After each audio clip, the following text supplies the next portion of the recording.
నా YouTube channel చూస్తున్న మీ అందరికీ స్వాగతం, సుస్వాగతం. మంగళవారం రోజు ఆంజనేయ స్వామి యొక్క శక్తివంతమైన మంత్రాన్ని పఠిద్దాం. కోరిన కోరికలు సిద్ధించడంలో మరియు భూత ప్రేత పిశాచ బాధల నుండి తొలగించడంలో ఈ మంత్రం చాలా ఉపయోగకరంగా ఉంటుంది. కనుక ఈ మంత్రాన్ని మంగళవారం రోజు బ్రహ్మముహూర్తంలో నిద్రలేచి స్నానాది కార్యక్రమాలు ముగించుకొని ఆంజనేయ స్వామి ఆలయానికి వెళ్ళి ఆంజనేయ స్వామికి సింధూరాన్ని అర్పించి ఆలయంలో నేతితో దీపాన్ని వెలిగించి ఈ మంత్రాన్ని 1008 సార్లు పఠించిన వారి కోరికలను మరియు వారి యొక్క సర్వ కష్టాలను తీర్చివేస్తాడు హనుమంతుడు. కనుక ఈ మంత్రాన్ని పఠించి ఆంజనేయ స్వామి అనుగ్రహానికి పాత్రులవ్వండి.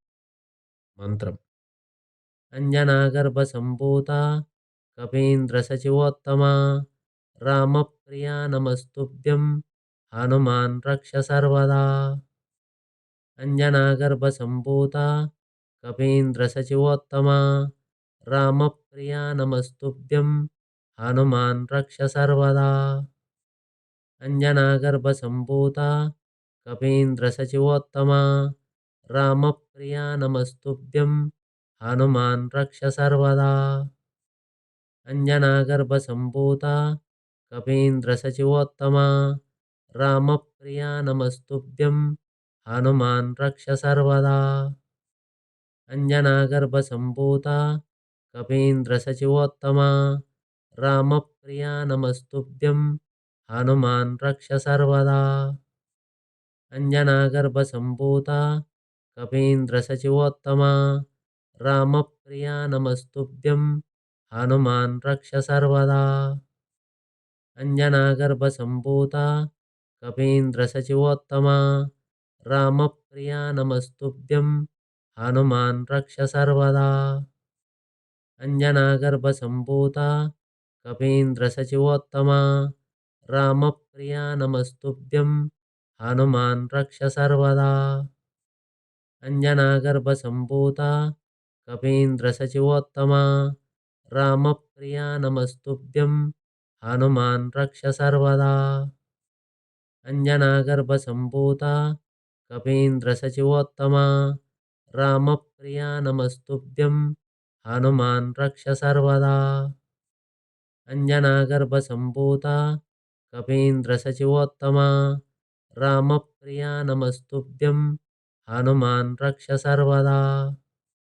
అంజనాగర్భసంభూతా కపీంద్రసచివోత్తమా రామప్రియా నమస్తుభ్యం హనుమాన్ రక్ష సర్వదా.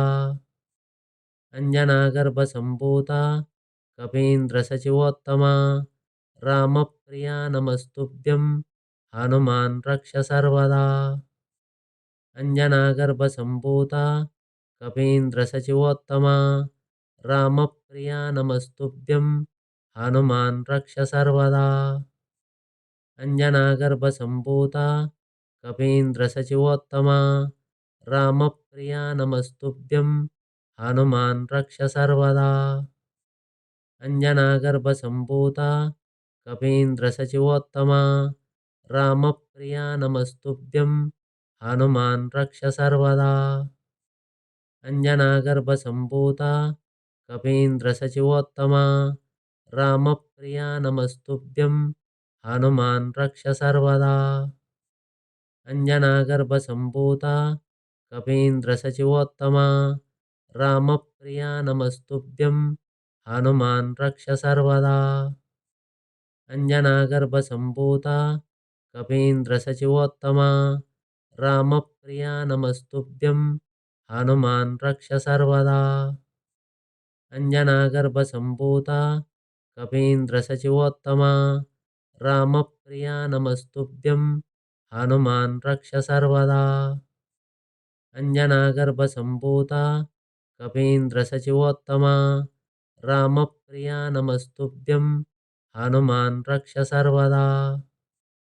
అంజనాగర్భసంభూతా కపీంద్రసచివోత్తమా రామప్రియా నమస్తుభ్యం హనుమాన్ రక్ష సర్వదా. అంజనాగర్భసంభూతా कपीन्द्रसचिवोत्तमा रामप्रिया नमस्तुभ्यं हनुमान् रक्ष सर्वदा अञ्जनागर्भसम्भूता कपीन्द्रसचिवोत्तमा रामप्रिया नमस्तुभ्यं हनुमान् रक्ष सर्वदा अञ्जनागर्भसम्भूता कपीन्द्रसचिवोत्तमा रामप्रिया नमस्तुभ्यं हनुमान् रक्ष सर्वदा अञ्जनागर्भसम्भूता कपीन्द्रसचिवोत्तमा रामप्रिया नमस्तुभ्यं हनुमान् रक्ष सर्वदा अञ्जनागर्भसम्भूता कपीन्द्रसचिवोत्तमा रामप्रिया नमस्तुभ्यं हनुमान् रक्ष सर्वदा अञ्जनागर्भसम्भूता कपीन्द्रसचिवोत्तमा रामप्रिया नमस्तुभ्यं हनुमान् रक्ष सर्वदा अञ्जनागर्भसम्भूता कपीन्द्रसचिवोत्तमा रामप्रिया नमस्तुभ्यं हनुमान् रक्ष सर्वदा अञ्जनागर्भसम्भूता कपीन्द्रसचिवोत्तमा रामप्रिया नमस्तुभ्यं हनुमान् रक्ष सर्वदा अञ्जनागर्भसम्भूता कपीन्द्रसचिवोत्तमा रामप्रिया नमस्तुभ्यं हनुमान् रक्ष सर्वदा अञ्जनागर्भसम्भूता कपीन्द्रसचिवोत्तमा रामप्रिया नमस्तुभ्यं हनुमान् रक्ष सर्वदा अञ्जनागर्भसम्भूता कपीन्द्रसचिवोत्तमा रामप्रिया नमस्तुभ्यं हनुमान् रक्ष सर्वदा अञ्जनागर्भसम्भूता कपीन्द्रसचिवोत्तमा रामप्रिया नमस्तुभ्यं हनुमान् रक्ष सर्वदा अञ्जनागर्भसम्भूता कपीन्द्रसचिवोत्तमा रामप्रिया नमस्तुभ्यं हनुमान् रक्ष सर्वदा अञ्जनागर्भसम्भूता कपीन्द्रसचिवोत्तमा रामप्रिया नमस्तुभ्यं हनुमान् रक्ष सर्वदा अञ्जनागर्भसम्भूता कपीन्द्रसचिवोत्तमा रामप्रिया नमस्तुभ्यं हनुमान् रक्ष सर्वदा अञ्जनागर्भसम्भूता कपीन्द्रसचिवोत्तमा रामप्रिया नमस्तुभ्यं हनुमान् रक्ष सर्वदा अञ्जनागर्भसम्भूता कपीन्द्रसचिवोत्तमा रामप्रिया नमस्तुभ्यं हनुमान् रक्ष सर्वदा अञ्जनागर्भसम्भूता कपीन्द्रसचिवोत्तमा राम